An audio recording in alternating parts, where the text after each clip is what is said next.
बरतानिया में पाकिस्तान वाली हरकतें शहबाज शरीफ को महंगी पड़ गईं।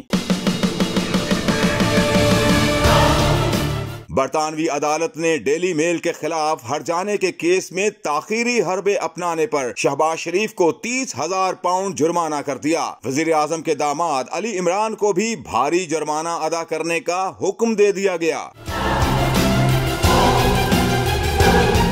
अदालत ने शहबाज शरीफ को जवाब दाखिल करवाने के लिए मजीद वक्त देने से इनकार और कानूनी अखराजात की मद में 30,000 पाउंड अदा करने का हुक्म दिया है। वज़ीर आज़म पाकिस्तान को लीगल कॉस्ट की रकम 23 नवंबर से पहले अदा करना होगी। दूसरी जानिब शहबाज शरीफ के दामाद अली इमरान पर भी 27,000 पाउंड जुर्माना आयद कर दिया गया है।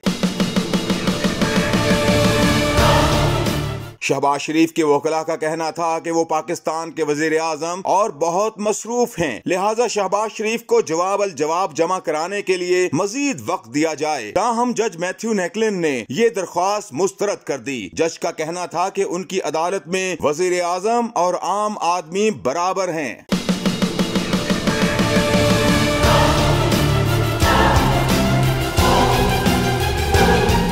शहबाज शरीफ के वकला को जवाब जमा कराने के लिए 13 दिसंबर तक आखिरी मोहलत दी गई है।